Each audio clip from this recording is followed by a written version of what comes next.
हरे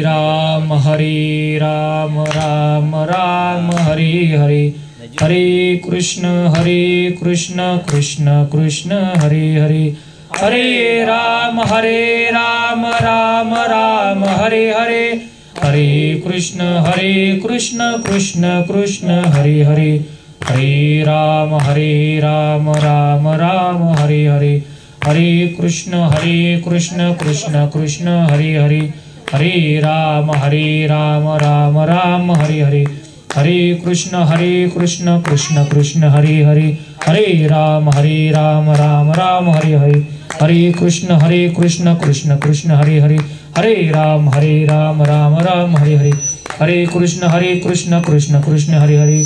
पुंडलिकावर विठ्ठल, श्री ज्ञानदेव तुकाराम, श्री पंढरीनाथ भगवान की जय, माऊली ज्ञानेश्वर महाराज की जय, जगद्गुरु संत तुकाराम महाराज की जय, शांतिब्रह्म एकनाथ महाराज की जय, संत निळोबाराय महाराज की जय, नर्मदे हर भैरवनाथ महाराज की जय.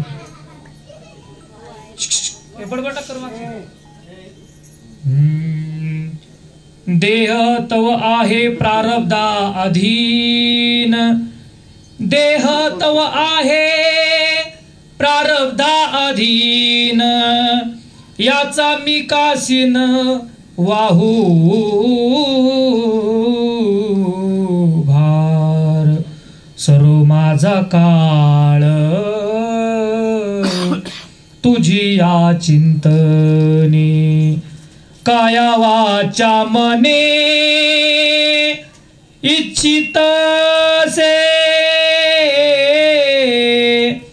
सर्व माझा काळ तुझी या चिंतनी, लाभतो नदी से याहुनी दुसरा, लाभतो नदी से याहुनी दुसरा, अनिक दातारा येणे जन्मे, सर्व माझा काळ तुझी या चिंतनी, सर्व माझा काळ तुझी या चिंतनी, तुका म्हणे आलो सोसित संकटी, तुका म्हणे आलो सोसित संकटी, मी माझे ओखटे आहे देवा, मी माझे ओखटे आहे देवा, सर्व माझा काळ तुझी या चिंतनी, काया वाचा मने इच्छित से, सर्व माझा काळ तुझी या चिंतनी. महायोग पीठे तटे भीमरथ्यम, वरम पुंडरीकाय दातु मुनीन्द्रे, समागत्य तिष्ठन्तमानन्दकन्दं, परब्रह्मलिंगं भजे पांडुरंगम. नमो विठ्ठला राजया पांडुरंगा, नमो रुक्मिणी माहुली ज्ञानगंगा, नमो पुंडलिका, नमो चंद्रभागा, नमस्कार माझा रुक्मिणी पांडुरंगा. नमो ज्ञानेश्वरा, नमो ज्ञानेश्वरा, निवृत्ती उदार सोपान देवा, मुक्ताबाई नमो त्रिभुवनी पावनी, आदित्रैदन जननी देवांची. नमो सद्गुरु तुकया ज्ञानदीपा, नमो सद्गुरु सच्चिदानंद रूपा, नमो सद्गुरु भक्त कल्याण मूर्ती, नमो सद्गुरु भास्करा पूर्ण कीर्ती, मनोजवम मारुततुल्य वेगम, जितेंद्रियम बुद्धिमतं वरिष्ठम, वातात्मजं वानरयुतं मुख्यं, श्रीरामदूतं शरणं प्रपद्ये. सेवेलागी सेवक झालो, तुमच्या लागलो निजचरणा, अहो स्वामी तुकया देवा, यावरी न करावा अव्हेर. ज्याची खरी सेवा त्याच्या भय काय जीवा, वचन ऐका कमळापती, माझी रंकाची विनंती, करजोडितो कथे काळी, आपण असावे जवळी. देह तव आहे प्रारब्धा अधीन, याचा मी कायशी नवार बाहुदेवा. सर्व माझा काळ तुझी अचिंतने, काया वाचा मने इच्छितसे. प्रस्तुत प्राप्त समय प्राप्त सेवेसाठी निवडलेला अभंग जगदवंदनीय जगद्गुरु संत तुकाराम महाराज यांचा 4 चरणांचा अतिशय सोपा, सर्वांच्या पाठातला किंवा न पाठातला असलेला हा अभंग आज आपल्यासाठी सर्वांच्या चिंतनाकरता निवडलेला आहे. सर्वांना ज्ञात आहे जगद्गुरु तुकोबार यांचा असलेलं देहू हे गाव आपल्या जवळून जवळजवळ 5 ते 7 किलोमीटर अंतरावरती आहे. आणि अशा संतांचा हा आज अभंग निवडण्याचं कारण असं आहे की नेहमी वक्त्यांनी श्रोत्यांना विचारावं की तुम्हाला काय ऐकायचंय, त्यावरती वक्त्यांनी आपलं वक्तव्य करायचं असतं. कारण समोरच्या व्यक्तीला 10वीचं नॉलेज हे बालवाडीत देऊन जमत नाही, ते त्याच काळात द्यावं लागतं, हे महत्त्वाचं असतं. म्हणून जगद्गुरु तुकोबार यांचा 4 चरणांचा आपल्याला ठराविक वेळेमध्ये अभंगाचा अर्थ पाहायचा आहे.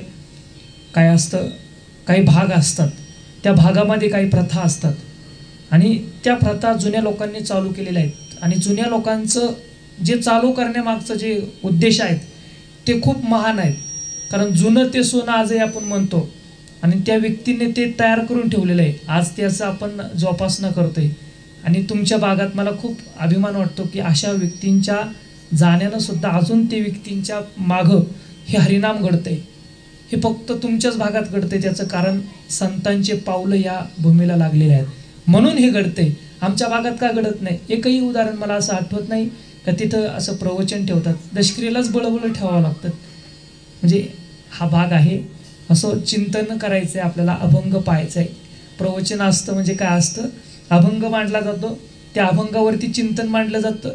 आणि चिंतन हे का मांडलं जातं याचं कारण असतं, एखादा व्यक्ती आपल्या घरातून तो निघून गेला, त्या जाण्यानं त्या व्यक्तीच्या पाठीमागं आपण त्या व्यक्तीच्या नावानं त्या व्यक्तीनं आजपर्यंत आपल्याला एवढं दिले की त्याच्या उपकारातून उतराई होण्याकरता जे त्या व्यक्तीच्या मुलांना, मुलींना, कुटुंबानं, पाहुण्यांना, मित्रांना पाठीमागं केलेलं कर्म आणि त्या व्यक्तीच्या पाठीमागं त्या व्यक्तीबद्दल समाजामध्ये त्या व्यक्तीच्याबद्दल बोलणं हे फार महत्त्वाचं असतं. त्यांची आठवण काढणं फार महत्त्वाचं असतं. पण एक सगळ्यात महत्त्वाचा मुद्दा असा आहे की तो व्यक्ती जाण्यानं त्या व्यक्तीच्या पाठीमागं आपण त्या दुःखाला एक भरारी द्यायची, त्या दुःखाला सावरण्याकरता आपण ते विचार समाजात मांडायचे की ज्या विचाराद्वारे त्या व्यक्तीच्या हृदयामध्ये ते दुःख नाहीसं झालं पाहिजे आणि भगवान परमात्म्याचं चिंतन हे निरंतर त्या दुःखाच्या काळामध्ये आठवलं पाहिजे. माझे 5 पांडव वनवासाला गेले त्यावेळेस त्यांना अनेक लोकांनी त्या ठिकाणी डिवचलं की तुम्ही हे घ्या आमच्याकडून, तुम्ही ते घ्या. किंवा भगवान श्रीराम 14 वर्ष वनवासाला गेले त्यावेळेस त्यांना सुद्धा त्यांच्या मित्रांनी त्या ठिकाणी विनंती केली, प्रभु आप हमारे घर पर आइए और हम जो सेवा आपकी करे वो स्वीकारिए. प्रभू श्रीरामांनी ती सेवा नाही स्वीकारली कारण त्यांनी सांगितलं की मी 14 वर्षाच्या वनवासात आहे, मला ते स्वीकारता येणार नाही. का? कारण मी वनवास त्या ठिकाणी केलेला आहे म्हणून मला ते सहन करता येणार नाही, की मला ते भोगता येणार नाही. मला माझ्या अयोध्येच्या राज्यामध्ये सर्व काही मिळलं ते भोगलं असतं, पण मी आता वनवासात आहे, मला ते राजासारखं काही घेता येणार नाही. मग प्रभू श्रीराम त्या व्यक्तीच्या म्हणण्यानं त्यांनी सगळी व्यवस्था केली. पण प्रभू श्रीरामांनी सांगितलं की गवताची गुंजी करा आणि ती आथर मी तिच्यावरती झोपेल, मला त्या पलंगावरती झोपता येणार नाही. जसं की मी सकाळी एक वक्तव्य केलं की ज्या वेळेस एकादशी, आता उद्याच एकादशी असते, त्यावेळेस एकादशीचा उपवास कसा असावा? आता ओघातून आलोय बोलून जातो, उद्या एकादशी तुमच्या फायद्याची ठरेल. एकादशीच्या दिवशी आपण उपवास करत असताना तळलेले पदार्थ जास्त खातो. म्हणजे उदाहरणार्थ किस आला, बटाट्याचे वेपर्स आले, आपण त्या गोष्टीकडे लक्ष देत नाही. तुकाराम महाराजांनी असं सांगितलंय, तुका म्हणे पापे न जाती तीर्थाची या बापे. तीर्थावरती केलेलं पाप तीर्थाचा बाप घालू शकत नाही. तुका म्हणे पापे जाती संतांची या जपे. संतांच्या जपानं पाप जाणार आहेत, पण ती कुठली? जी तुम्ही गावात केली ती पापे तीर्थाला गेल्यानंतर जातील. मात्र तीर्थावर जाऊन सुद्धा तुम्ही जर पाप केलं तर ते तीर्थाचा बाप त्या ठिकाणी घालू शकत नाही. म्हणून आपण काही गोष्टी करत असताना समोरचं व्यक्ती करतोय म्हणून आपण करतोय, ह्या गोष्टीच्या पेक्षा आपण पलीकडं गेलं तर आपल्याला असं समजतं की उपवास म्हणजे नेमकं काय? समोरच्याने केल्या म्हणून मी करतोय असा भाग नाही. एकतर उपवासामध्ये काय घ्यायचं याला फार महत्व आहे. उपवास कसा करावा, तो व्रत कसा आपला घडला पाहिजे, त्याचं आपल्याला 100% फळ मिळालंच पाहिजे. आपण काही जर करत असेल तर 100% फळ आपल्याला मिळावं ही अपेक्षा आपण करायची असते. मग उपवास करत असताना आपण काही गोष्टीचं त्या ठिकाणी पालन करत नाही, मग तळलेले पदार्थ खातो. तर तळलेले पदार्थ हे राजस स्वरूपाचे मानले जातात. राजाने खायचे असतात ते तळलेले पदार्थ असतात. मग फल आहार हा शब्द त्या ठिकाणी त्या दिवशीच्या भोजनाला आहे, फल आहार. आपण काय करतो, आपण खिचडी खातो. उदाहरण आता साबुदाणा जो बनतो तो कंदमुळांच्या चिकापासून बनतो. ते कंदमुळे जमिनीत जे उगलेले आहेत ते कंदमुळे आहेत. मग त्यामध्ये तुम्ही जर फळ आणि दूध जर घेतलं तर ते उत्तम ठरतं. म्हणून फल आहार असावा, मोकार विनाकारण. आता कंपन्या बनवतात की ते खरेदी व्हावं, खपावं, लोकांनी घ्यावं. पण आपण काही गोष्टीचा विचार करावा की त्या दिवशी मी फक्त फळं खाईल, फक्त दूध पिईल, ह्यावरतीच ते दिवस काढेल. कारण त्या दिवशी या पोटाला आजार होऊ नये, तिखट आंबट असे पदार्थ खाऊच नाही. का? कारण ह्या पोटाला एक दिवस शास्त्र सांगतं की तो आराम मिळावा. त्या मशिनींना एक दिवस थोडासा तेवढा आनंद राहून द्यावा की ती पचनक्रिया सावकाश झाली पाहिजे. त्याकरता ते उपवास सांगितलेले शास्त्र तिथून सांगतं. हा शास्त्र सांगत असताना, ही जीवन जगत असताना ही पापे आपल्याला नाहीशी करण्यासाठी तुकोबाराने सांगितलं, तीर्थावर जाऊन पाप नका करू माझ्या बाप. कारण ही पापं जर आपली तिथं घडली तर तिथून आपल्याला सुट्टी नाही आणि तीर्थाचा बाप आपलं घालू शकत नाही. याकरिता तुका म्हणे पापे जाती संतांची या जपे. संतांच्याच जपानं पाप जाणार आहे. मग ह्या पापामध्ये आपल्याला जर नाही सवयचं असेल तर संतांचं नामस्मरण करणं महत्वाचं आहे. तुकोबारायांनी या अभंगामध्ये आपल्याला सरळ सरळ सांगितले, हा देह आहे तो प्रारब्धाच्या अधीन आहे. म्हणजे मला काल एका व्यक्तीने विचारलं, आमच्या शैलेश महाराज वाळून साबळेवाडी या ठिकाणी त्यांचा मुलगा 22 वर्षाचा होता, लग्नाला आलेला मुलगा होता, वाघुलेला त्या ठिकाणी त्याचा ॲक्सिडेंट झाला, जागेवरती त्याचा देह गेला. त्या शैलेश महाराज वाळूंजांनी आम्हाला सांगितले, महाराज माझं काय भक्ती कमी पडली की माझा इतका तरुण वयाचा मुलगा गेला. मी नेहमी सांगत असतो की ज्या व्यक्तीनं भक्ती केली त्याच्या 18 कुळाचा उद्धार होतो, परंतु कर्म जे असतं त्या व्यक्तीला फेडावंच लागतं. ज्या व्यक्तीनं केलेलं जीवनात कर्म आहे त्याला त्याच जन्मामध्ये त्या ठिकाणी ते फेडावं लागतं. म्हणून कर्म हे का सत्य ठेवायला सांगितले? भगवान परमात्म्याच्या स्वरूपातून संतांच्या आशीर्वादानं, संतांच्या संगतीनं आपलं प्रारब्ध आपल्याला का बदलायचे? प्रारब्ध म्हणजे ते माझ्या नशिबात असणं, की माझ्या देहाच्या ते प्रारब्धात होतं म्हणून मला आज यापर्यंत इथं बसता आलं. माझ्या देहाच्या प्रारब्धात ती गोष्ट होती म्हणून मी आज इथपर्यंत आलो. गेलेल्या बाबांच्या देहाच्या प्रारब्धामध्ये ग्रंथ वाचणं असेल, सामाजिक कार्य असेल, अजून काही व्यतिरिक्त बाबांनी जीवनात केलेली कामं असतील, ते त्यांच्या प्रारब्धात होतं म्हणून आज त्या ठिकाणी प्रवचन करतात. हे महत्वाचं त्या ठिकाणी ठरतं. हे प्रारब्ध आहे, हे नशीब आहे. आपण म्हणतो की ते प्रारब्धामध्ये आहे, त्या व्यक्तीच्या कर्मामध्ये लिहिलेली गोष्ट आहे ती म्हणजे प्रारब्ध आहे. म्हणून ह्या देहाच्या असलेल्या प्रारब्धामध्ये हा देह तो प्रारब्धाच्या अधीन आहे. त्या कर्माच्या, त्या नशिबाच्या देहामध्ये हा देह तो प्रारब्धाच्या अधीन आहे, म्हणजे त्याच्या समवेत आहे. म्हणून याचा मी काय शिन वाहू भार, याचा शिन मला नाही, तुकोबाराय सांगतात, याचा भार सुद्धा मला नाही. या प्रारब्धाचा असलेला देहामध्ये तो भार मला अजिबात वाटत नाही. का वाटत नाही? तुकोबाराय दुसरे चरण सांगतात, सर्व माझा काळ तुझी या चिंतने काया वाचे म्हणे इच्छितशी. देवा माझा जो काळ आहे, माझं जे आयुष्य आहे तुझ्या चिंतनामध्ये सरणार आहे, तुझ्या चिंतनामध्ये मी ते घालवणार आहे. देवा आजही आम्ही हे असलेलं सोनवणं कुटुंब, हे आमचे बाबा गेल्याच्या नंतर सुद्धा आम्ही आमचा जे काळ आहे तो चिंतनात घालवणार आहे. त्याचं सत्य उदाहरण आज तुमच्या समोर आहे. आज भजन केल्यानंतर प्रवचन करताय, हेच तुकोबरा अभंगाच्या दुसऱ्या चरणात सांगतात. सर्व माझा काळ तुझ्या चिंतने, तुझ्या चिंतनामध्ये आम्ही बसलोय. एक अर्धा पाऊण तास का होईना ते प्रवचन, त्या भगवंताचं नाम आमच्या कानातून आम्ही ऐकणार आहोत, मुखातून ऐकणार आहोत, कानामध्ये ते प्रारब्धामधलं ठेवणार आहोत. हेच आम्हाला याचा भार वाटणार नाही, हे चिंतन आम्ही ऐकणार आहे. तुझ्या त्या काळामध्ये आम्ही ते आमचे चिंतन घालवणार आहोत. देवा तुकोबरायांचं सांगणं आहे हे. तुकोबरायांचे जे चरण आहेत, तुकोबरायांचं गाथा आपण जेव्हा लिहितो तेव्हा आपल्याला समजतं की तुकोबराय साक्षात माझ्यासोबत बोलतायत. माझ निळोबारायची गाथा मी समोर मांडली, तिचं पारायण माझं आता जवळजवळ 700-750 अभंग होत आले. पण ते निळोबाराय माझ्यासोबत बोलतायत, मला नेहमी सांगतायत असं वाग तसं वाग, आणि रोज ते अभंग मला ते ऐकायला मिळतात, वाचायला मिळतात. हे प्रारब्धाच्या अधीन आहे. हे चिंतनामध्ये देव आपलं वेळ आपण घालवतो. तुकोबारायांनी हा चिंतनामध्ये आपला वेळ वाया घालवलेला आहे, आणि तो आपण सुद्धा त्या ठिकाणी घालवायचा असतो. तुकोबारायांनी अनेक अभंग त्या ठिकाणी मांडले की या भगवान परमात्माच्या चिंतनामध्ये आम्ही राहिलो. या देहाच त्यानं आम्हाला ठिकाणी भान राहिलं नाही.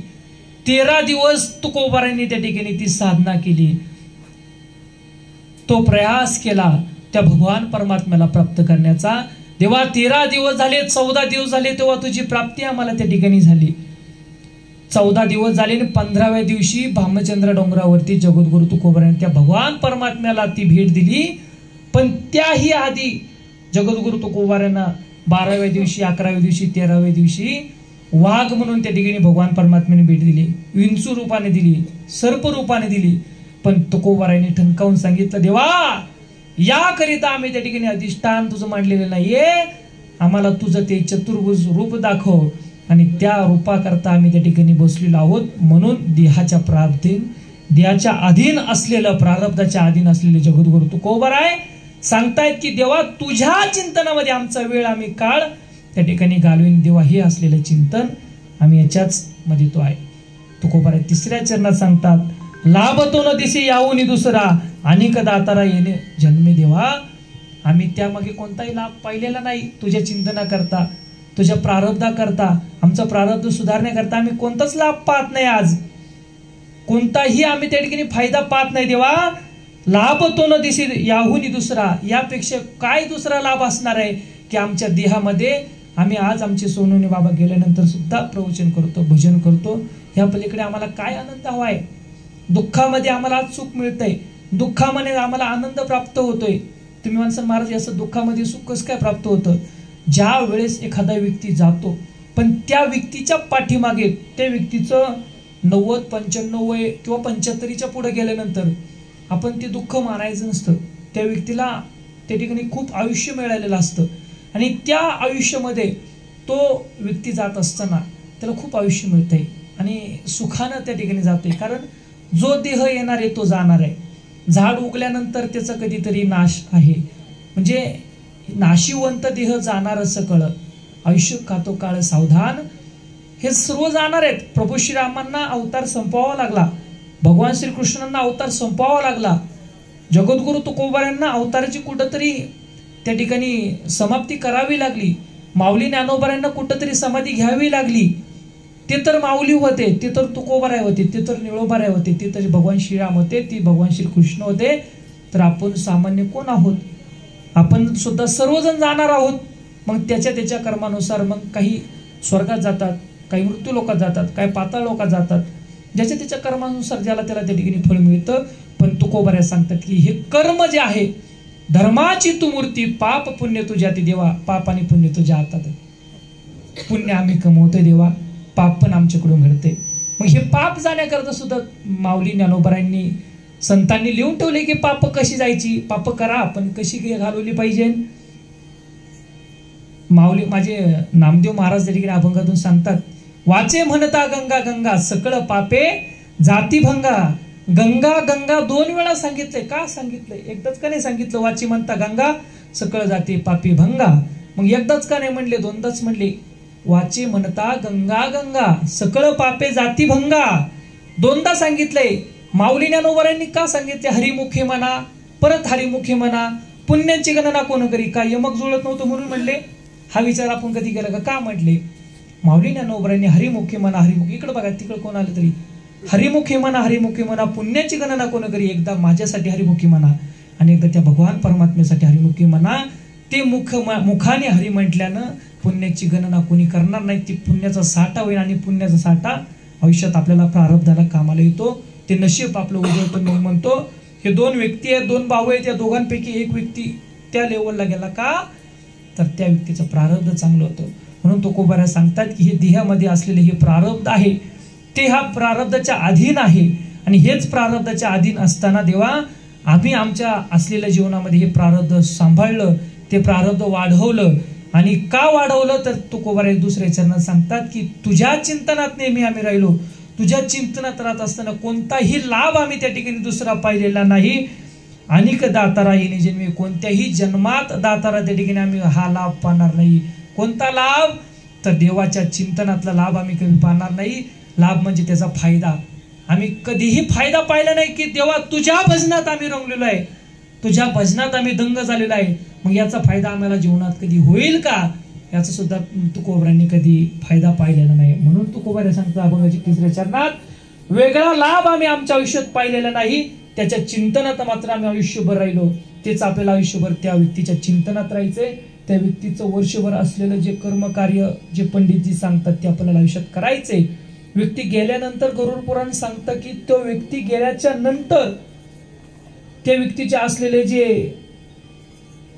त्या व्यक्तीला देह अग्नीला डाग देण्यापर्यंत कसे ते दिले जातात किंवा त्या देहाला व्यक्ती गेल्यानंतर 24 तासाच्या आत अग्नी डाग द्यावा लागतो हे शास्त्र सांगतं. गरुड पुराणातल्या प्रत्येक अध्यायामध्ये गरुड पुराण तुम्ही अर्थसहित आणा. गरुड पुराण जे आहे ते आपण ओळीबद्ध वाचतो, ते थोडंसं अर्थसहित आणा. मराठीत माझे 2 ग्रंथ आहेत की त्याच्यात ते मराठीत अर्थ दिलेला आहे. काय असतं? माऊली ज्ञानोबांच्या जीवनामध्ये तुम्ही काही उदाहरणं ऐकली असतील. माऊली ज्ञानोबांनी गीतेवरती टीका केली, ज्ञानेश्वरी ग्रंथ लिहिला. जसं जसं संस्कृत अवघड होतं तसं तसं ते सोपं करण्याचा प्रयत्न संतांनी केलेला आहे.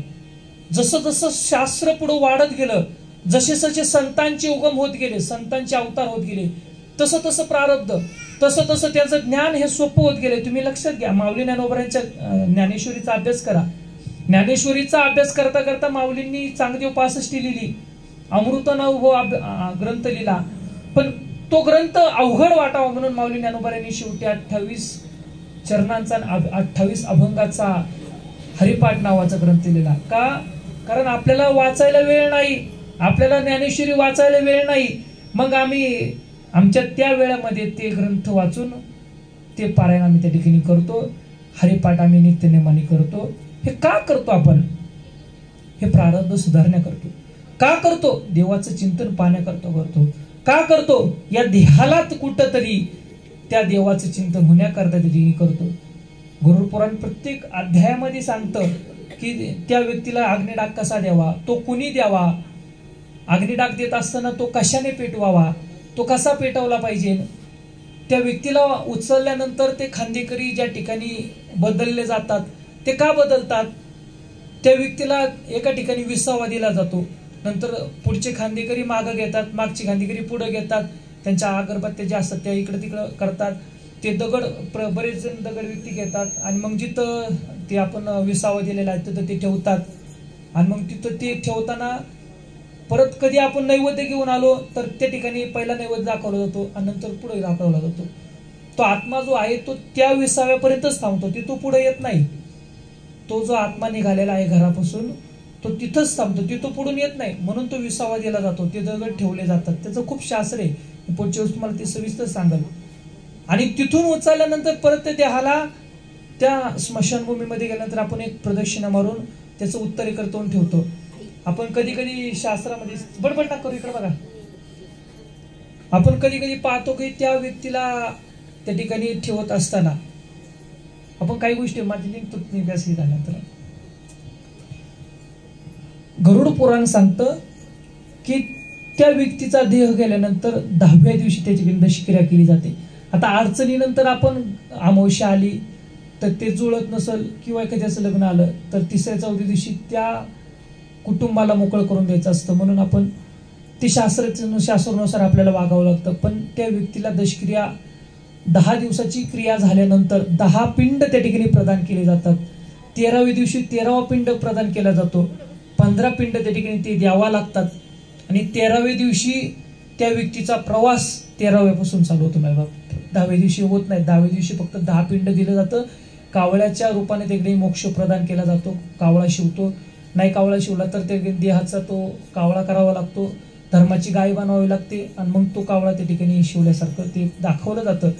मग तिथून पुढे निघल्याच्या नंतर हे शास्त्र असं सांगतं की 13व्या दिवसाच्या पुढे त्या देहाचा तो प्रवास चालू होतो. कोणत्या तो त्या अनेक 7 पातळ त्या ठिकाणी सांगितलं आहे. प्रत्येक पातळामध्ये त्या देहाचा तो प्रवास चालू होतो. त्या व्यक्तीनं त्या जीवनात केलेली कार्य, मग त्यांच्या मुलांनी केलेली कार्य ही ते त्यावेळेस कामाला येतात. अजून काय कामाला येतं त्या व्यक्तीला 13व्या दिवशी आमच्या भागामध्ये त्या व्यक्तीचा असलेला प्रवास सुखकर व्हावा याकरिता शास्त्र सांगतं की छत्री वाटावी, एखाद्या महात्म्याला चप्पल दान करावी, एखाद्या महात्म्याला कपडे दान करावी. का करावी हे पण त्याचं शास्त्र सांगतं की तो व्यक्ती तो प्रवास करत असताना त्या व्यक्तीचा प्रवास चालू असतो त्यावेळेस त्या व्यक्तीच्या पायाला खडे टोचू नयेत, काटे टोचू नयेत म्हणून चप्पल दान केली जाते. कोणाला केली जाते तर एखाद्या गरजूवंत कमीत कमी 5 व्यक्तीला ती चप्पल दान केली जाते. त्यामुळे त्या व्यक्तीला त्या ठिकाणी चालण्याचा प्रवास सुखकर व्हावा या भावनेतून त्या ठिकाणी ते दान केलं जातं. छत्री का दिली जाते? कारण त्या व्यक्तीला उन्हाळ्याचा ऊन लागू नये, पावसाळ्याचा पाऊस लागू नये. कारण वर्षभर त्याला तो प्रवास करायचा आहे. ज्या तिथीला गेलाय त्या तिथीला त्याचा प्रवास तो पूर्ण होणार आहे. त्याला आपण वर्ष श्राद्ध म्हणतो, 5.5 महिने म्हणतो. आणि सगळ्यात महत्वाचं हे शास्त्र मी असंच आमच्या ओरड्यात असं प्रवचन केलं. आता जाऊ दे, शूटिंग चालू, काय हरकत नाही कोणाला सांगायचं. मी असं सांगितलं, त्या व्यक्तीने मला, तो खूप शास्त्र पाळणारा होता आमच्या बाबांसारखा. आता जे बाब गेलेत ना, ग्रंथ पुराण वाचणारा तो व्यक्ती होता. पण वयाची काही वर्ष पुढे ढकलल्यानंतर व्यक्ती थोडंसं, राग मानू नका, पण तो व्यक्ती त्या वयाच्या त्या टप्प्यात पोहोचल्यानंतर त्याची जी बुद्धी असते ती बुद्धी थोडीशी कमी काम करू लागते. सगळ्यांना माहिती आहे वय झाल्यानंतर ते व्यक्ती थोडंसं बडबड करू लागतं. काही व्यक्तींना जर कधी काही प्रॉब्लेम असेल तर अजून तो बडबड करतो किंवा राग येतो विनाकारण पटकन. त्या गोष्टी असतात, शास्त्र आहे ते पाळलं ते योग्य आहे. पण त्या व्यक्तीने मला असं सांगितलं की महाराज एवढं करण्यापेक्षा अन्नदान योग्य आहे. पण शास्त्राने हे का सांगितलंय? शास्त्राने का सांगितलंय पूर्वेला मुख करायचं आणि पश्चिमेला पाय करायचे? झोपेतून उठल्यानंतर पश्चिमेला आपलं मुख असलं पाहिजे, पश्चिम दिशा दिसावी. का सांगावी शास्त्राने? कारण शास्त्र असं सांगतं झोपत असताना तुमचं मुख आहे हे पश्चिमेला आपल्याकडं मुख असलं पाहिजे. पूर्वेकडं मुख आणि पश्चिमेकडं तोंड, म्हणजे आपण उठल्याच्या नंतर आपल्याला पश्चिम दिशा दिसावी. का? कारण सूर्य भगवान परमात्मा त्या ठिकाणाहून ब्रह्मवेळेच्या मुहूर्तावरून निघतो आणि ब्रह्मवेळेच्या मुहूर्तावरून निघाल्याच्या नंतर पारुषा तोंडानं त्या सूर्याचं, भगवान परमात्म्याचं दर्शन घेऊ नये याकरिता पश्चिम दिशा पाहावी. पूर्व दिशा कधी पाहावी? आंघोळ केल्याच्या नंतर त्या सूर्याचं दर्शन घेण्याकरता पूर्व दिशा पाहावी हे शास्त्र सांगतं. जो व्यक्ती पूर्व दिशाकडे पाहून दर्शन घेतो, पश्चिमेकडे पाहून त्या ठिकाणी झोपतो, त्या व्यक्तीचं विचार आज सकारार्थी आहेत. त्या व्यक्तीला कुणी त्या ठिकाणी पॉझिटिव्ह करायचा प्रयत्न करतो व्यक्ती होणार नाही. हे शास्त्र ऐकून घ्या, हे शास्त्र सांगतं. आणि आपण आज शास्त्र पाळलं तर आपलं आयुष्य सुधारणार आहे, आपल्याला दुःख कमी होणार आहेत, आपल्याला सुख मिळणार आहे, प्रारब्ध आपलं वाढणार आहे, चिंतन आपलं वाढणार आहे, देवाचं चिंतन आपल्याकडून होणार आहे. हे तुकोबारांनी सांगून ठेवले, आपण तिकडे फक्त दुर्लक्ष करतोय. हे शास्त्र सांगते या आयुष्यात पाळा. कारण झोपत जर असन आपण तर त्याचं शास्त्र तुम्हाला सांगितलं का झोपायचं, त्याचं सुद्धा तुम्हाला प्रमाण दिलं की पश्चिम दिशा पाहावी, पारुष्य तोंडाने आपण त्या ठिकाणी त्या सूर्य भगवान परमात्मा दर्शन घेऊ नये. मी कुठून बाजूला गेलो तर तो देहाचं तोंड आहे ते उत्तरेकडे असतं, म्हणून मी तिथून बाजूला गेलो. कोणी जर आज उपसून उत्तरेला मुख करून इकडे झोपत असेल असं तर ते झोपणं टाळा.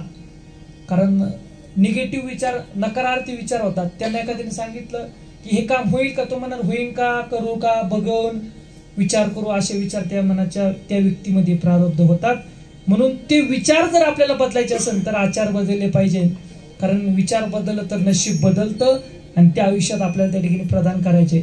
तुकोबारायांनी अशा पद्धतीने आपलं जीवन सुधारत असताना अजून व्यक्तीनं सांगितलं, सावध झालो सावध झालो सावध झालो सावध झालो, हरीचा आलो जागरणा, जेथे वैष्णवांचे भार जेथे वैष्णवांचे भार,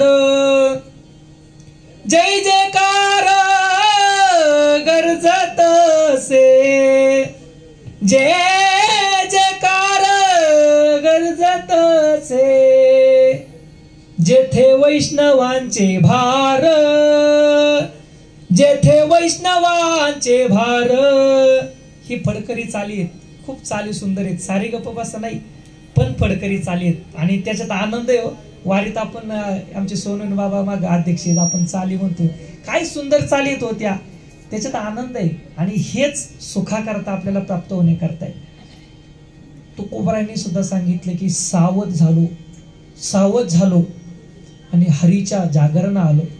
का तर काळ सारावा चिंतने, त्या चिंतनात आम्हाला ह्या देहाचं असलेलं हे प्रारब्ध सुधारायचे, प्रारब्ध वाढवायचं, नशीब वाढवायचे, आयुष्य सुखा समाधानाला प्राप्त करायचंय. त्याकरिता मी त्या हरीच्या जागरणाला आलो आणि वैष्णवांचा भार जिथं होता, जिथं दिंडी होती, जिथं आमची कुरुळी गावची दिंडी जाते, त्या ठिकाणी आम्ही गेलो आणि त्या हरीच्या गर्जनामध्ये आमचं जे पाप होतं ते नाहीसं झालं. का तर संतांच्या संगती मनोमार्ग गती, आकळावा श्रीपती येणे पंथे, त्या पंथामध्ये आम्ही गेलो, संतांच्या संगतीने आम्हाला ते सुख लाभलं. हे संत संगतीचे सुख आहेत मायबाप, आणि दुसऱ्या जन्मामध्ये आम्हाला नाही, ते ह्याच जन्मामध्ये आहे. तुका म्हणे आलो शोषित संकटे, मी माझे ओकटे आहे देवा. तुम्ही म्हणले असं महाराज तुम्ही काय तुमचं प्रवचन डायरेक्टच चालू केलं, माझा अशीच पद्धत आहे प्रवचन सोडण्याची. तुम्ही म्हणसाल महाराज मेन मुद्दा राहून गेला आणि तो मग आता माझा घ्यायचा आहे, कारण तो तिथंच बसला पाहिजे, मग ते तुम्हाला पटतं. तुका म्हणे आलो शोषित संकटे, मी माझा ओकटे आहे देवा. देवा अनेक आयुष्यात संकट बाबांनी सुचली. ही संकट सोसत असताना 2 मुलं आहेत, त्यांचं नाव, एक मुलगा आहे महादू किरोजी सोनवणे म्हणजे MK सोनवणे, माझे उपसरपंच म्हणून त्यांनी आपल्या आयुष्यात कार्य पाहिलं. भैरवनाथ यात्रा उत्सवाचा अध्यक्ष म्हणून काम पाहिलं. महात्मा गांधी तंटमुक्ती समिती, भैरवनाथ शिक्षण संस्था साले अध्यक्ष. हे का घडतं? हे जेव्हा घडतं जेव्हा त्या आई वडिलांचे संस्कार आपल्या मुलावरती असतात, तेव्हा कुठं असं वाटतं की शाळेच्या समितीमध्ये आपण जावं, शाळेला सुधारावं, शाळेचा दर्जा वाढवावा, शाळेला तुकड्या मिळाव्यात, शाळेला तो दर्जा मिळावा, मुलं शैक्षणिक असावीत. हे कुठून मिळतं? त्या आई वडिलांच्या प्रारब्धाने मिळतं, ते देवाच्या चिंतनाने मिळतं, ते लाभ न पाहता मिळतं. ते तुकोबाराय सांगतात की अशी संकट आम्ही सोसली, अशी संकट आम्ही सोसली की देवा मी तुझ्यापेक्षा वेगळा नाही आहे. मी देव ते संत निमित्त त्या प्रतिमा. मी मागाशी सांगून गेलो, म्हणजे इथं नाही सांगितलं, चाकणमध्ये सांगून गेलो. आमचा विषय चालला होता बरं 3 तास त्या ठिकाणी आमच्या चर्चा चालल्या त्या. इकडे यायचं कारण थोडंसं मी ते आमच्या कैलास महाराजांच्या घरी थोडंसं म्हणलं मला एक अर्धा तास थोडासा आराम करू द्या. तर तुमचा रस्ता इतका बेकार, रस्ताही सापडला नाही. कुरुळी गाव कुठे कोणच्या नकाशात हे कधी माहीत नाही. पहिल्यांदाच तुमच्या कुरुळी म्हणजे जुना आलो, पण आज नव्यानं पुन्हा आलो. कोणत्या चाकणमधून कोणत्या सिग्नलवरून वळायचं हेच माहीत नाही. आलो, त्यांना म्हणलं थोडंसं मला आराम करू द्या एक अर्धा तास, कारण दिवसभर 6 तास कंटिन्यू चर्चा चालू होती. आज दिवसभर चर्चासत्र यांना माहिती आहे सगळ्यांना. संत निळोबाराय पालखी सोहळा प्रमुख म्हणून त्या ठिकाणी माझं हे कार्य, हे पताका खांद्यावरती घेऊन गाडीला पताका बांधून तेच कार्य चालू आहे, त्यांना सगळ्यांना माहिती. असो, मी मागाशी त्या ठिकाणी सांगून गेलो की भगवान परमात्म्यानं 4 युग निर्माण केली. त्यामध्ये सत्ययुग, त्रेतायुग, द्वापारयुग आणि कलियुग. भगवान परमात्म्याला असं वाटलं की मी कधी कवर जन्म घ्यायचा, कवर ह्या राक्षसांना मारायचं. रामाचा जन्म घेतला, रावणाला मारावं लागलं. कृष्णाचा जन्म घेतला, कंसाला मारावं लागलं. हे कवर करायचं. पुनरुपी जननम पुनरुपी मरणम. केव्हा कवर जन्म घ्यायचं, कवर मरण करायचं, कवर जन्म घ्यायचं, कवर मारायचं.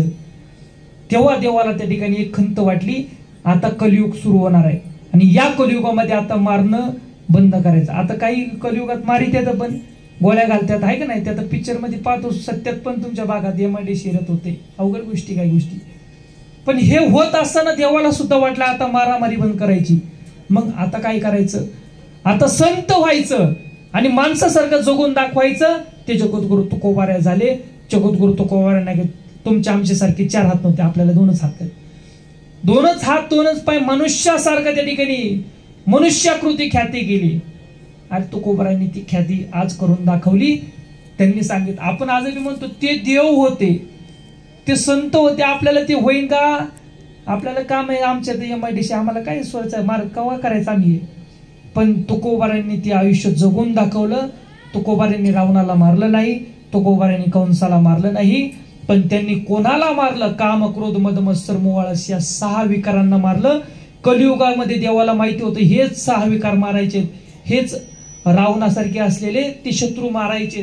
रावण म्हणजे रावणात असलेले ते अवगुण मारायचे. रावणात सारखे गुण कोणच्यात नव्हते. रावण पुराण जर तुम्ही वाचलं तर तुम्हाला समजन की रावण किती श्रेष्ठ होता.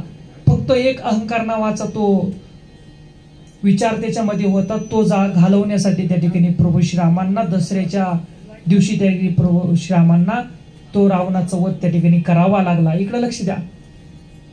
मग ह्यामध्ये तो करत असताना त्या भगवान परमात्म्याला वाटलं आता पुनरुपी जननम पुनरुपी मरणम आता करायचं नाही, आता कलियुग चालू होणार आहे, संतांचा जन्म घ्यायचा.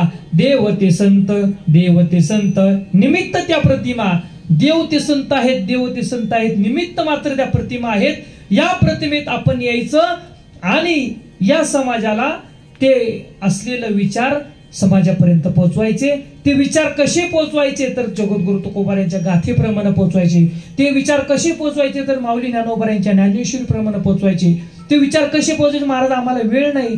मग माऊली ज्ञानोबाऱ्यांनी हरिपाठ सारखा ग्रंथ 28 अभंगाचा त्या ठिकाणी लिहावा आणि तुमच्या आमच्या कल्याणाकरता तो आज ठेवून जावा. हे संतांचे विचार आज ह्या ग्रंथामध्ये आहे. का? आपल्याला वाचायलाच वेळ नाही. आणि वाचायला वेळ नाही. आता अजून एक गोष्ट महत्वाची, तुम्ही कुरुळीकर बैलचंद गाथा लिहितायत. मला विशेष वाटतं महिला लिहितायत आणि पुरुष सुद्धा लिहितायत गाथा. तुकोबाऱ्यांची गाथा लिहून काढतायत. आमच्या शिरीष महाराजांच्या माध्यमातून आज जवळ 20-25 लोकांना ते गाथा आम्ही आमच्या भागात प्रदान केल्यात. ती लिहा. आता यांना मग अशी सांगितले आमची निळोबाराची गाथा सुद्धा 1008 गाथा त्या ठिकाणी लिहायच्यात. आपण ते पण उपक्रम करतोय. हळूहळू आपण असं करत जायचं. हे जीवनात हेच संगण येणार आहे, दुसरं काही संगण येणार नाही. प्रारब्धच संगण येतं, कर्मच संगण येतं, दुसरं काही येणार नाही. संचित मात्र ते आपल्याला असतं, ते फेडावं लागतं. पण आयुष्यात ज्ञान प्राप्त करायचे, आयुष्यात आपलं कर्म त्या ठिकाणी चांगलं ठेवायचे.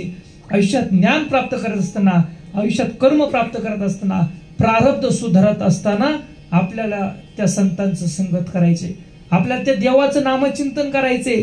तुकोबारांनी त्याच्याच करता सांगितलं की सर्व माझा काळ तुझ्या चिंतन, देवा तुझ्याच चिंतनात माझा काळ सरला पाहिजे. आमचे बाबा जाऊन आज 2-3 दिवस मला वाटते उगला असेल, 3रा दिवस आज आहे. पण हे चिंतन आज आम्ही देवा करतोय. हे देव पाहतायत, ते भगवान परमात्मा पाहतोय की तो व्यक्ती गेल्यानंतर सुद्धा काहीतरी चिंतन त्या व्यक्तीच्या माध्यमातून भगवान परमात्म्याचं त्या ठिकाणी होत असतं. हेच आपल्या आयुष्यात आपलं प्रारब्ध आहे. हाच समाजापुढे आपला आदर्श आहे. आणि हेच आदर्शवत जीवन लोक पाहतात आणि सांगतात की ते बाबा गेल्याच्या नंतर आम्ही प्रवचन केलं, ते बाबा गेल्याच्या नंतर आम्ही चिंतन केलं.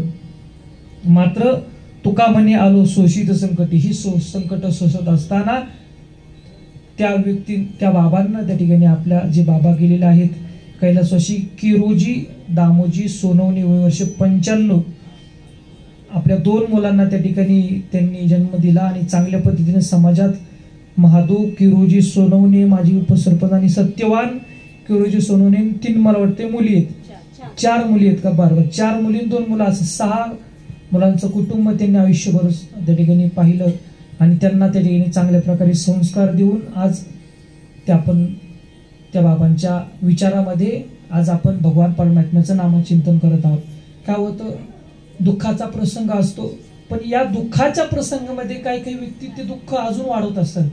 दुःखामध्ये आपल्याला त्या भगवान परमात्म्याचंच नामचिंतन, काळ सारावा चिंतने. काळ केव्हा सारावा चिंतने? ज्यावेळेस आपल्यावरती दुःख येतं त्यावेळेस पांडवांनी त्या ठिकाणी परिनाठविसी त्या देवाला कधी ते पांडव विसरले नाहीत. का? दुःख पांडवांपेक्षा आपल्याला वेगळं नव्हतं. माऊली ज्ञानोबारायांना तर अन्न त्या ठिकाणी मिळालं नाही, ते दुःख आपल्याला नाहीये. जगद्गुरु तुकोबारायांना अंगावरती गरम पाणी होतं, ते दुःख आपल्याला नाहीये. संतांसारखं दुःख आपल्या आयुष्यात नाही. मायबाप संतांनी ते आयुष्य भोगलंय, ते दुःख भोगलंय, पण आज सुखाचे दिवस त्यांची ज्ञानेश्वरी आज आपल्या समोर आहे, त्यांची गाथा आपल्या समोर आहे, त्यांचे हरिपाठाचे ग्रंथ आपल्या समोर आहे. पर्याचा रवा घेता भूमीवरी यज्ञ परोपकारी साधन देशे. ही साधन आहे ती सोपी नाहीत. पर्याचा रवा घेता भूमी यज्ञ परोपरी साधन देशे. हे साधन सोपं नाहीये. तो कामाने सोपे आहे सर्वाहुनी, शहाणा तो धनी घेतोय ते. जो शहाणा आहे त्याला हे साधन मात्र आयुष्यात सोपं वाटतं. पण तुकोबाऱ्या माऊली ज्ञानोबा सांगते ते सोपं नाही महाराज. परमार्थ करणं सोपी गोष्ट वाटली का तुम्हाला? आज आयुष्यातला काही वेळ काढावा लागतो तेव्हा परमार्थ होतो. नाही तर आता पहिली लोक 6 महिने शेती करायची, 6 महिने इकडे तिकडे फिरायची. आज 12 महिने शेती, ऊसाला पाणी द्यावं लागते 12 महिने. आता तुमच्याकडे ऊसाचा भाग कमी, आमच्याकडे फार ऊसाचा भाग आहे. लोक म्हणतात आम्हाला वेळच नाही. मग वेळ कधी मिळेल? मग ह्या हाताने कमवायचं आणि हाताने घालवायचं, असं भाग त्या ठिकाणी होतं. दुःख प्रारब्ध सर्वांना दुःख होते. जुन्या लोकांचं आजही जगा. आम्ही स्वतः जगतो. आम्ही 6 महिने शेती करतो, 6 महिने जगत नाही. लाख कमवलं तरी जाणार आहेत, 500 कमवलं तरी जाणार आहेत. मग 500 रुपयाची तुमची जी रीत आहे जगण्याची, 500 रुपये तुम्हाला पुरणारच आहे आणि 5 लाख सुद्धा पुरणारच आहे. 500 रुपये कमवले तर 500 वाटा जायला आहेत, 5 लाख कमवले तर 5 लाखाच्या वाटा तुम्हाला जायला आहे. मग आपण त्या प्रारब्धामध्ये त्या गोष्टीकडे आपण पाहत नाही की आपण जगत असताना आपण दुसऱ्या पाहून जगतोय आणि दुसऱ्या पाहून जगलं तर आपल्याला दुःख होतंय. मग हे दुःख आपल्याला होऊ नये याकरता जुने लोक म्हणायची की आतरून पसरून पाय, हा तुम्हीच करा ते पूर्ण. का करायचं होतं तर सरड्याची जी धाव आहे ती कुठपर्यंत होती? कुंपणापर्यंत. कुंपणाच्या पुढे सरड्याला माहित नव्हतं. कुरुळीच्या बाहेर पड्याली गोजी आहे, इकडं चाकण आहे, इकडं दिव आहे आणि इकडं कोणची मुळी किंवा काय असं गाव असत, ते माहिती नव्हतं. त्याला कुंपणाच्या बाहेर जायचं होतं पण त्याची धावच तिथपर्यंत होती. जुनी लोक का म्हणायचे? आपण म्हणायचो आथरून पासून पाय पसरावे, आथरून पायचं मगच पाय पसरायचे. आथुराच्या बाहेर सुद्धा आता व्यक्ती जायला लागले. मग ते दुःख वाढतंय. जुन्या लोकांनी जी म्हणी दिली होती आजही सत्य आहे. आजही लोक जुन्या गोष्टीकडे येणार आहेत. मी पंढरपूरच्या वारीमध्ये तुम्हाला काही प्रवचन दिली होती.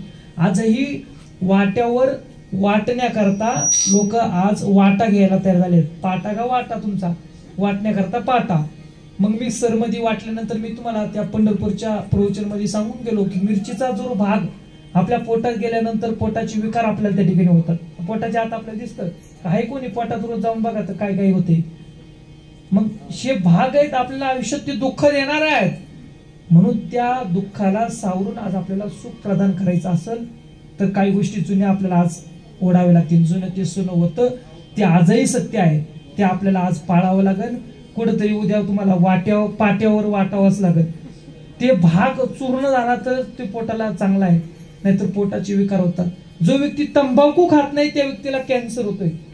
ऐकलं का तुम्ही अशी कधी गोष्टी? जो व्यक्ती कधी तंबाखू खात नव्हता, कसलंच व्यसन नव्हतं, त्या व्यक्तीला आज कॅन्सर होतोय. आता तुम्ही इथं पाहुण्यांना आल्यानंतर कशात चहा देते? मीच चहा पित नाही, त्यामुळे मीच नाही पाहिलं. कपात दिला होता मला मगाशी.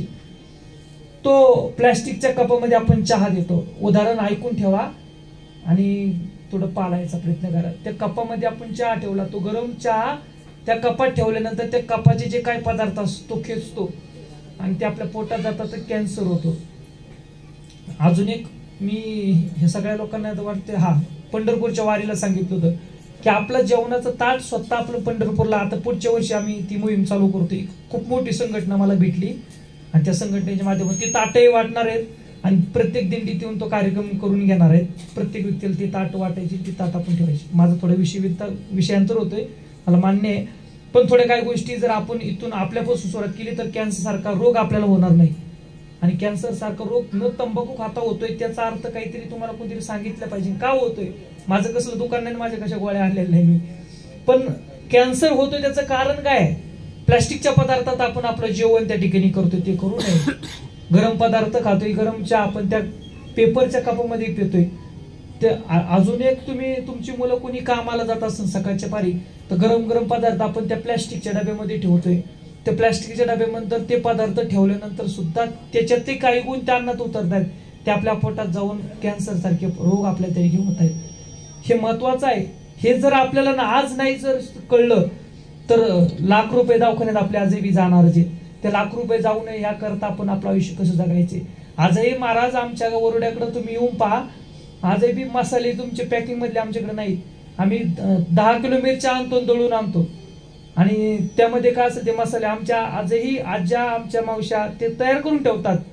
आजही आम्ही 10 पोती शेंगा झाल्या तर 2 शेंगाच्या पोती आजही आम्ही भरडून आणतोय. आजही आमचं केमिकल युक्त तेल आम्ही आमच्या जेवणाला आपण वापरतोय.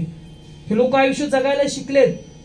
मी त्याचा सुद्धा सर्वे केला, कॅल्क्युलेशन केलं की 1 किलोचं तेल ते कितपर्यंत त्याचा खर्च होतोय. जवळजवळ तो खर्च 180 रुपये लिटर तेल असेल तर 280 रुपये लिटरनी ते तेल आहे. मग ते खर्च आपल्याला परवडत नाही म्हणून हे तेल आहे.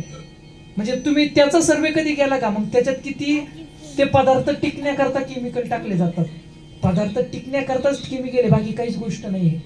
त्याचा वास येऊ नये, तो पदार्थ टिकावा याकरता त्याकरता भरपूर केमिकल वापरले जातात. हेच आपल्याला त्या ठिकाणी आजार होतात. मग आपल्याला खूप काय आजार होतात. जुन्या लोकांना कधी दवाखाना माहित नव्हता का? ते आयुष्य जगत नव्हते का? त्यांच्याकडे काही प्रारब्ध नव्हतं का? त्यांच्याकडे मग काही कर्म नव्हते का? त्यांच्या मग काही संचित नव्हतं का? त्यांचा काही देह नव्हता का? पण त्यांना आजही दवाखाना लागत नव्हता. आता हायब्रिड झाल्यामुळे आपल्याला तो दवाखाना लागतोय. कधी लाख रुपये दवाखाने जातात, कधी तंबाखू न खाता कॅन्सर होतोय.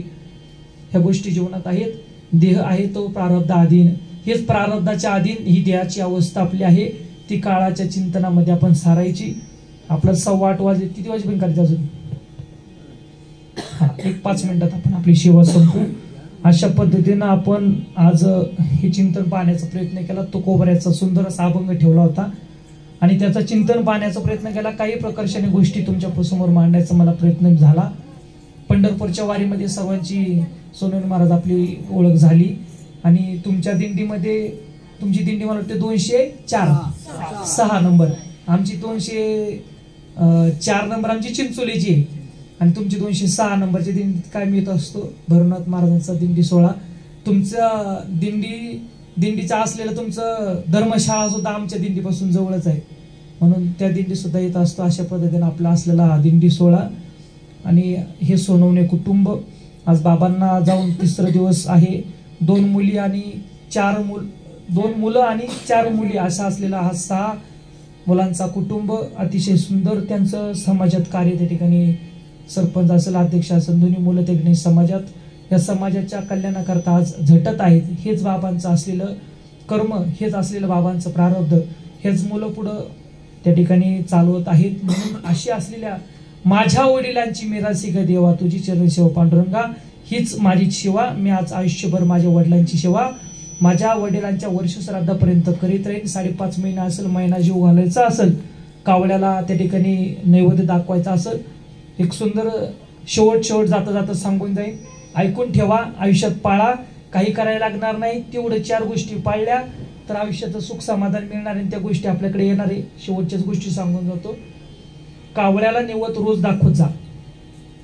कारण सांगतो, आपलं स्वयंपाक करणाऱ्या ज्या महिला असतात, तुमचं काम ते आहे तुम्ही स्वयंपाक करायचा, पण स्वयंपाक करत असताना जो पहिला पदार्थ आहे तो प्राणी मात्रांना द्या. मग एकतर कावळ्याला द्या, एकतर गाईला द्या.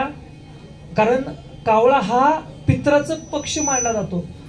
कावळ्याने जर पदार्थ खाला तर तो पितृ पक्षापर्यंत पोहोचतो. अजून शास्त्र असं सांगतं, तुकोबारानेच अभंग मांडलाय. तुम्हाला सविस्तर नाही सांगत, फक्त एक सिद्धांत सांगू शकतो. तुकोबाराय सांगतात की त्या व्यक्तीच्या जाण्यानं, तो व्यक्ती गेल्याच्या नंतर त्याची जर जे कर्म असतात पाठीमागं राहिलेले, मग ते पिंड जर आपण दान नाही केले, त्या व्यक्तीचं वर्ष श्राद्ध जर नाही घातलं किंवा त्याचा 5.5 महिना नाही घातला, जेवण केलं तरी ते वेळेवर केलं तर ते पित्र एकदा आपल्यावरती नाराज झाले, त्यांनी जर अशी बोटं मोडली तर त्या कुटुंबाचा खकाना होतो. आजही आमच्या भागात असे काही कुटुंब आहेत 16-16 वर्षाची मुलं गाडी खाली चिरडून जातात, त्याचा मला तो डोळा समोर दिसतो. मला म्हणतात असं कसं झालं, तर त्या कुळाचा मी असे 4 कुळ आहेत, कुटुंब आहेत, त्या कुळाचा अभ्यास केला. कारण हे सत्य कोणी सांगत नाही, सत्य लपून ठेवतात, पण आम्हाला ते कळतं. कारण माझं थोडंसं चिंतन असं असतं, मी त्या जुन्या लोकांना विचारतो की मला तर कैलास महाराजांनी सांगितलं की हे बाबाजी होते, त्यांनी ते गाथा पुराण वाचायचे, त्यांना तो छंद होता. आमच्या वडिलांच्या सोबत त्यांची एकच फळी होती ती, मग ते वाचायचे, ऐकायचे, त्यांचं ते चिंतन माळकरी असल्यामुळं. म्हणजे हे का होतं याचं कारण आहे, आपण ते पाळत नाही. मागाशी सांगितलं ना का, तो व्यक्ती मला म्हटला की फक्त अन्नदान श्रेष्ठ आहे, मी छत्री कशाला द्यायची, चपला कशाला द्यायच्या, आणि तेवढं खर्च कशाला करायचा, मग लाख रुपये आपण दवाखान्यात घालवतो, तेव्हा तुझे लाख जातात, तेव्हा काय होतं. म्हणजे हे जाता आपण तो खर्च पाहतो, त्यावेळेस त्या व्यक्तीनं आपल्याला एवढी 10 एकर जमीन दिली, एवढं सिटी एरियामध्ये, एवढे MIDC एरियामध्ये एवढी जमीन कुटुंब आपल्यासाठी, त्यांनी विकला असतं तर आपल्याला काय राहिलं असतं का, पण त्याने आपल्यासाठी ठेवले. मग त्या व्यक्तीसाठी आपण तेवढा खर्च केला तर त्या 5 कुटुंबांची गरज भागते. तो व्यक्तीने जर चप्पल घातली तर त्याचं सुख आणि त्याचा आनंद तो त्या व्यक्तीला पोचवत असतो. त्या व्यक्तीच्या नावानं अन्नदान केलं तर त्या व्यक्तीला तो आनंद पोचत असतो. तो व्यक्ती जर खुश राहिला, कोण वर गेलेला, तर आपल्यावरती तो असा आशीर्वाद ठेवत असतो. आणि खरं सांगा मला तुम्ही, आजही जुन्याच लोकांचा आशीर्वाद आपल्यावरती आहे, कारण त्यांनी ते आयुष्य जगलंय. आता जुने गेले पण नवे आलेत, मात्र नवे सुद्धा आता ते संतांचं जीवन जगतायत. मला तुमच्या गावाचा बराच आदर्श वाटतो. तुमची दिंडी तुम्ही चालवताय, दिंडीच्या माध्यमातून अन्नदान करते, तुमची आज खूप मोठी धर्मशाळा त्या ठिकाणी आहे, मला आनंद वाटतो या गोष्टींचा. पण हे जगत असताना माझा विषय राहून गेला, कावळ्याला अन्नदान का करावं, कावळ्याला प्रसाद का देवा. आमचं संदीप राऊत म्हणून मामुर्डी ते कुटुंब आहे, माझे मित्र आहे खास, ते त्या ठिकाणी कावळ्याला रोज नैवेद्य दाखवत. म्हणजे महाराज आम्ही रोज कावळ्याला नैवेद्य दाखवतो का, तर आमचे पित्र आमच्यावरती खुश आहेत, आम्हाला जे पाहिजे ते त्या वेळेला मिळते. फकीर जो असतो, ज्याला फिकीर नसते कोणत्या गोष्टीची, उद्या लाख रुपये लागले तरी त्याला भेटतात, तो फकीर आहे. तो फिकीर करत नाही, तो फकीर आहे. फकीर होणं फार महत्वाचं आयुष्यात. फिकीर नाही करायची, फकीर करायची. चिंता करायची नाही, चिंतन करायचं आयुष्यात. याकरिता कावळ्याला नैवेद्य दाखवत जा, आपले पुत्र आपल्यावरती खुश राहतात. गाईला नैवेद्य दाखवत जा, आपली आई असते, गाई म्हणजे आई, गाईला जर आपण अन्नदान केलं तर ते आपल्याला आशीर्वाद त्या ठिकाणी देणार आहे. अजून काय, माशाला जर अन्नदान केलं तर लक्ष्मी प्रदान आहे, कारण मत्स्य अवतार आहे. माशाला जर अन्नदान केलं, माशाला जर काही घास टाकला, आपण टाकत असतो, ब्राह्मण काका तुम्हाला सांगतील आता दशकिऱ्याच्या वेळेस सांगतील की तो माशाला घास टाका, किंवा पित्राला सुद्धा आपण तो माशाला घास टाकायला होतो, कारण त्या दिवशी त्या माशाला घास दिला तर तो तिथपर्यंत पोहोचतो, तो स्वरूपानं पोहोचतो. तो व्यक्ती समक्षात तुम्हाला आज तुमच्या पुढे सोनवणे बाबा आज येणार नाही, पण त्यांच्या रूपानं एखादा कावळा इथं येईल, तो खाऊन जाईल आणि त्यांना तो सुख समाधान करता आपल्यावरती जर त्यांचा आशीर्वाद प्राप्त करायचा असेल तर या गोष्टी आपल्या आयुष्यात 3 गोष्टी सांगितल्यात, कावळा, गाई आणि मत्स्य, अशा 3 जीवांना त्या ठिकाणी अन्नदान देत जा. अजून एक शेवटचा भाग सांगून जाईल.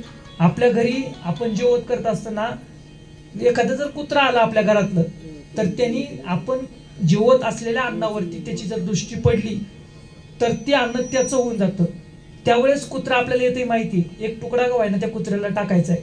त्यावेळेस त्या कुत्र्याचं जे देह आहे किंवा त्याचा जीव आहे तो संतुष्ट होत असतो. आणि जर त्याला जर टाकलं नाही आणि तो नुसतं पात्र आहे, त्याला हाड म्हणून तो गेला, तर निर्मुख एखादा जीव आपल्या घरापासून जातो, आपल्याला दोष त्या ठिकाणी लागतात. आपण जर काही नियम नाही पाळले तर पितृदोष हे 52 प्रकारचे गरुड पुराणाने सांगितलेले आहेत. हे जर आपण पाळलं नाही, त्या व्यक्तीचं वर्ष श्राद्ध जर आपण केलं नाही, त्या व्यक्तीला वर्षामध्ये भगवंताचं नामस्मरण केलं नाही, कारण हेच चिंतनच भगवान परमात्म्याचं आपल्याला तिथपर्यंत पोहोचवणार आहे. मग हेच आपल्याला आयुष्यात सुख प्रदान करणार आहे. तेच आपण जर नाही केलं तर 52 प्रकारचे दोष, त्याच्यातले 2-3 दोष सांगून जातो, म्हणजे आपल्या लक्षात येईल. आपल्या कुटुंबामध्ये मुलं लुळीपाळी जन्माला येणं, आपल्या कुटुंबामध्ये मुलाचं जर लग्न झालं तर ते वेळेत न होणं किंवा वेळेत झालं तर बायकोनं राहणं, अशा अनेक गोष्टी आहेत. ते 52 प्रकारचे दोष हे पितृदोषातून लागतात. म्हणून पितृदोष लागू नये याकरिता मी सांगितलेल्या 3 गोष्टी, नैवेद्य तुम्हाला ज्या ज्या वेळेस ठेवता येईल त्या वेळेस ठेवायचा प्रयत्न करा. तुम्हाला सुख प्रदान करायचं असेल तर आई वडीलच तुम्हाला सुख प्रदान करू शकतात, कारण तेच मातृ पितृ देवोभव आहेत. म्हणून तुकोबारांनी सांगितलं की चिंतनामध्ये आपला काळ घालवा, आणि चिंतनामध्ये जर काळ घालवला त्याचा कोणताही लाभ पाहू नका.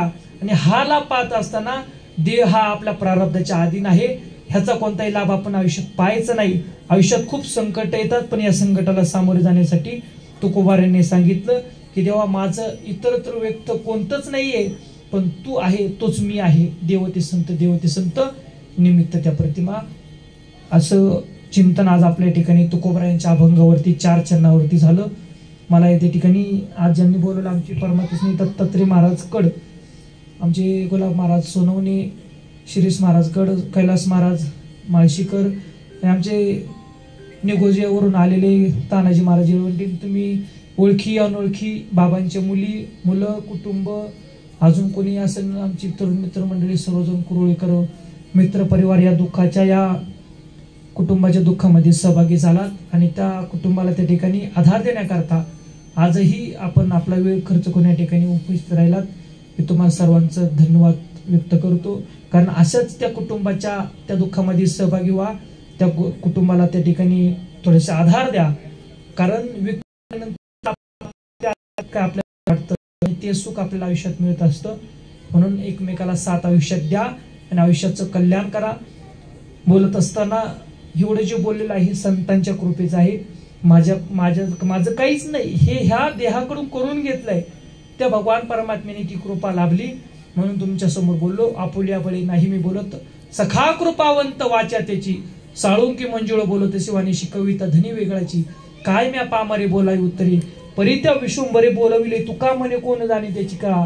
वागवी पांगुळा पाय नेहमी माझा भाव हा मी बोलत नाही, तो भगवान परमात्मा आमच्याकडून बोलत आहे.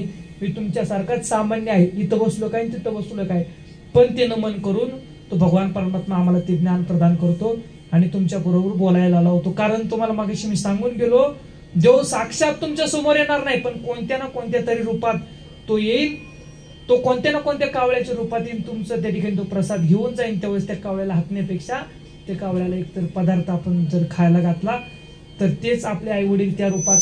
कारण ही योनी संपल्यानंतर आपल्याला पुढचे जन्म मिळतो आणि जन्म जर थांबवायचा असेल तर मोक्ष प्रदान करावा लागतो. आणि मोक्ष ज्ञानाविन मोक्ष नाहीच आहे. ज्ञान मिळवलं तरच आयुष्यात मोक्ष आहे. म्हणून तुळशीची माळ प्रदान जर केली तर आपल्याला ते ज्ञान आणि मोक्ष प्रदान मिळणार आहे. मोक्ष म्हणजे जन्माची मुक्तता. म्हणून आयुष्यात त्या गोष्टी आपल्या पाळा आणि आपल्या आयुष्याचं कल्याण करणार. पुंडलिका उदार विठ्ठल श्री ज्ञानदेव तुकाराम पंढरीनाथ भगवान की जय. माऊली ज्ञानेश्वर महाराज की जय. आता विश्वात्मके देवे येणे वाग्यज्ञ तोषावे, तोषोनी मज द्यावे पसाय दाने. जे खळांची व्यंकटी सांडो तया सक्ती वाढो, भूता परस्परे पडो मैत्र जीवांचे, दुरितांचे तिमिर जावो, विश्व स्वधर्म सूर्य पाहो, जो जे वांछिल तो ते लाहो प्राणी जात.